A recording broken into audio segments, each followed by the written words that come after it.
dollars. All right, we have Brian Insurance here. We have Brad and of course Sonia, and we're going to talk this morning about. It's an interesting topic. We're going to talk about being a non-subscriber to workers' compensation and what that means. Oh, very good. So, I subscribe. yeah, it's smart to subscribe. Yeah, you think? Yeah. Yeah. Texas is unique in the fact that it is not required to carry workers' compensation.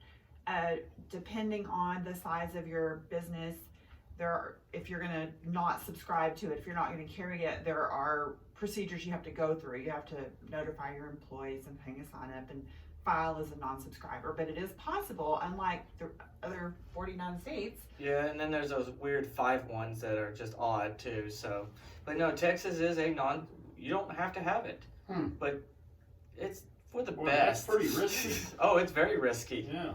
So if you don't carry it, like I said, it's called non-subscriber, but if you don't carry workers' compensation, then it opens up to personal injury lawsuits from employees who get hurt on the job. And and if you don't subscribe, you're on the bill for this. So if an employee gets injured, you gotta pay it out of pocket. You gotta defend it out of pocket.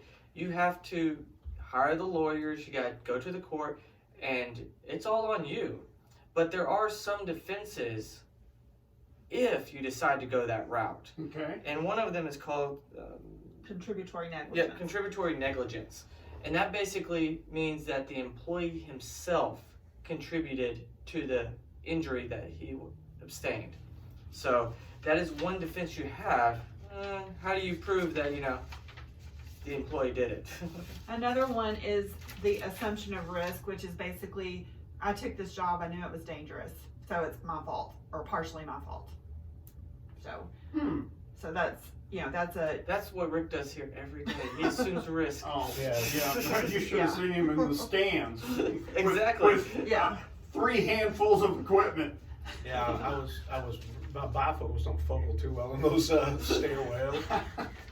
And then there's the other one we were going to talk about was called the fellow servant rule, which is a weird old term. Yeah, for I it. read that one like 2 or 3 times. Like, I'm like, what is this even saying? And I was like, oh. It means that a coworker contributed to that person getting injured. So, say me and I trip Ashley when she's walking down the hall, so she gets hurt at work, but I contributed toward it. Wasn't Brad or Tommy's fault. Right. It was my fault. So that's what that means. The fellow servant is an old term for it. Oh. But those are just some things that if you are a non-subscriber, you are putting yourself out there to these lawsuits, and those are some things that you wouldn't have at your disposal, where a workers' compensation, every one of those things we discussed would be covered under workers' compensation. Hey, I got a question. Okay.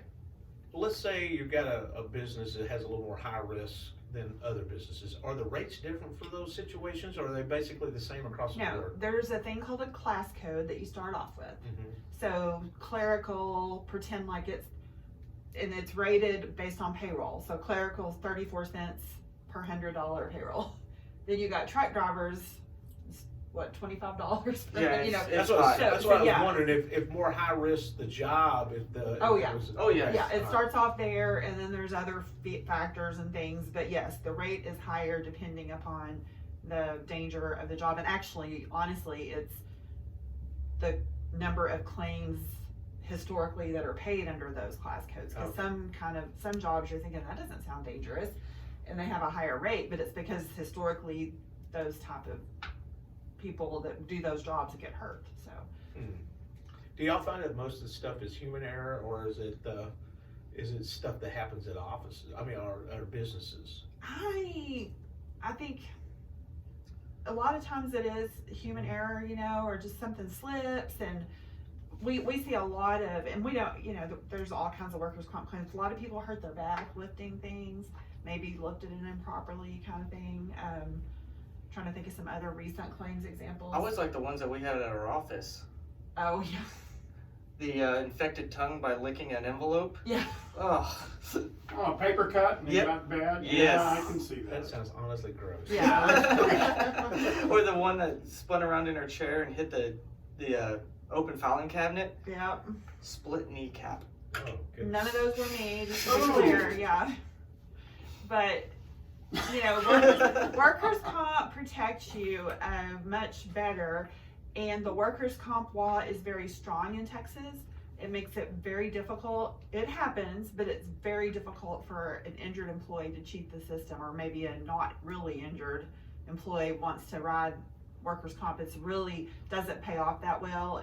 They're encouraged to go back to work because of the law being so strong. And then part of your workers' compensation policy is called employer's liability. So if your employee files a claim on workers' comp, but say for whatever reason they sue you, if they can find a lawyer that's going to do that, because it's going to be hard, because if you have workers' comp, they're probably not going to win, but you have employer's liability within your workers' comp policy to pay for if you do get sued. And generally where you see that come into play is gross negligence on the part of the employer, and maybe the employee gets killed at work and his family sues. You know, you don't see a whole lot of lawsuits from an injured employee to an employer that has workers' comp in Texas, because the law is just so That's good strong. stuff. Yeah. All right, how do we get a hold of you, Sonia? You can call us at 940-549-2525. Come see us, second floor Sierra Bank Building, or online www.brianins.com, and that is Brian with a Y. Thank you very much, Brad. Sonia, thanks. Brad, you